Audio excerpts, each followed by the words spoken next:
குடல் புற்றுநோயின்னு வர 100ல 95 பேர்ல நான் கேட்கறது குழந்தையில இருந்து அவங்க சரியா டெய்லி மோஷன் போயிருக்க மாட்டாங்க. நான் இப்ப சொல்வேன் உடம்புல செப்டிக் டேங்கா, அன்னன்னைக்கு கழிவை நான் வெளியேற்றணும். கழிவை நான் வெளியேற்றல, ஒரு நாளைக்கு மேல வச்சிருக்கேன், அப்ப என் உடம்பு வந்து உள்ளுக்குள்ள அது வந்து கெட்டு போய்கிட்டு இருக்க மாதிரி தானே. யோசிச்சு பாருங்களேன், அது வந்து வெளியவே ஒரு மோஷன் போயிட்டோம், கிளீன் பண்ணா மட்டும் எவ்வளவு ஸ்மெல் இருக்கு. அப்ப நம்ம வயிற்றுக்குள்ளே அது இருந்தா என்ன பண்றது? அப்ப டெய்லி மோஷன் பண்ணும். குழந்தைங்க வந்து டெய்லி காலைல எந்திரிச்ச உடனே முதல்ல டாய்லெட் போனாங்களா, நான் ஹஸ்பண்ட் எத்தனை பீஸ்ன்னு கேட்பார், 2 பீஸ் 3 பீஸ், ஏன்னா அச்சோ இஷ்யூ மோஷன் போயிட்டாங்களா, ஃபுல்லா எவாக்குவேட் பண்ணிட்டாங்களா. சில குழந்தைங்க அவசரமா அடக்கி வச்சுக்கோங்க, சில குழந்தைங்க பாம்பஸ் போட்டாதான் போகுங்க, சில குழந்தைங்க வந்தா கூட ஓரத்துல போய் நின்னுக்கோங்க, யார் முன்னாடி நிக்காது. எத்தனை குழந்தைங்க வீட்டுக்கு நடுவுல வந்தா போகும், பேப்பர்ல தான் போகும். டெய்லி போகணும். First point. அந்த டெய்லி போறதுக்கு நான் சொல்வேன் கிஸ்மிஸ் பழம், ஒரு 10 கிஸ்மிஸ் பழத்தை எடுங்க, அதை ஊற வச்சிருங்க, அந்த தண்ணியே வச்சு கலை கொதிக்க வைங்க. தண்ணி ஃபுல்லா ஆவியான அப்புறம் ஒரு வடிகட்டியில எடுத்து அந்த போட்டு ஸ்பூன் வச்சு ஸ்மாஷ் பண்ணும். 10 பழத்துக்கு ஒரு 30 ml அளவுக்கு வரும், அதை குடிக்க வைங்க, டெய்லி மோஷன் போகும். ஸோ கிஸ்மிஸ் பழமும் நான் பண்ணிட்டேன், நான் வந்துட்டு இதுவும் பண்ணிட்டேன், வாழைப்பழம் டெய்லி கொடுத்து பார்த்துட்டேன், பப்பாளி கொய்யாக்காய் கொடுத்துட்டேன், கம்மங்கூழ் கொடுத்துட்டேன், மோஷன் போல. உலகத்திலேயே மோஷன் போறதுக்கு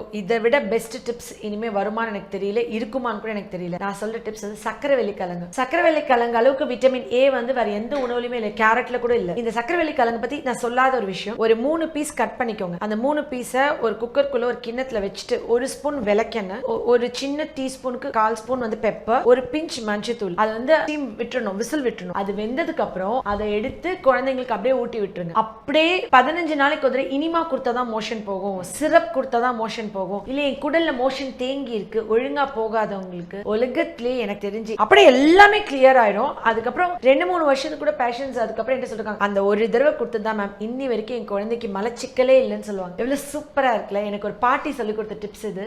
அதுக்கப்புறம் நான் ட்ரை பண்ண நிறைய பேஷன்ஸ்க்கு சொல்லியிருக்கேன். சக்கரவள்ளி கிழங்கு அந்த ஜனவரி பிப்ரவரியில ஆக்சுவலி உடம்பு ஃபுல்லா டிடாக்ஸ் பண்ணி உடம்புல இருக்கிற ஃப்ரீ ரேடிக்கல்ஸ் ஃபுல்லா இது பண்ணி கேன்சரே வராம என் உடம்ப நான் ஒரு வண்டியை போய் கழுவி கொண்டு வர மாதிரி என் உடம்பு சுத்தம் பண்ணிக்கணும்னா சக்கரவள்ளி கிழங்கு. எவ்வளவு பேர் அதை பத்தி தெரிஞ்சு சாப்பிடுறோம் இல்ல இல்லையா? நீங்க சக்கரவள்ளி கிழங்க கட் பண்ணி இந்த ஒரு ஸ்பூன் விளக்கெண்ணெய், ஒரு 1/2 ஸ்பூன் வந்துட்டு மிளகு, ஒரு பிஞ்ச் வந்துட்டு மஞ்சள் பாயில் பண்ணிட்டு குழந்தைங்களுக்கு மசிச்சு கூட 6 மாசத்துல இருந்து ஒரு வயசு இருக்காங்க குழந்தைங்கன்னா சும்மா மசிச்சு ஊட்டி விட்டுறலாம். சோ இந்த மோஷன் பிரச்சனைக்கு அது ஒரு நிரந்தர தீர்வா இருக்கும். சப்போஸ் நம்ம அதை வந்துட்டு ஒர்க் அவுட் ஆகல, குழந்தை வந்து அதுக்கப்புறம் கூட ஒரு வருஷத்துல 6 மாசத்துல ரிப்பீட் பண்ணலாம். நம்ம அது சில வியாதிகளுக்கு மருந்து தான் கொடுக்கணும். இதெல்லாம் நீங்களே வீட்டுல ட்ரை பண்ணலாம். ஏன்னா மோஷன்றது நம்ம சொல்றோம், எத்தனை வீடுகள்ல இது சாதாரண பிரச்சனையா டெய்லியுமே ஃபேஸ் பண்றாங்க. ஒரு தடவை சாப்பிட்டா ஜனவரியில, அதுக்கப்புறம் வருஷம் ஒரு வீக்லி ஒன்ஸ் சாப்பிட்டே வந்தாங்கன்னு வச்சுக்கோங்களேன், உடம்பு ஃபுல்லா கிளீன் ஆயிடுது. ரெகுலரா இப்போ மார்னிங் அண்ட் நைட் போகணும்.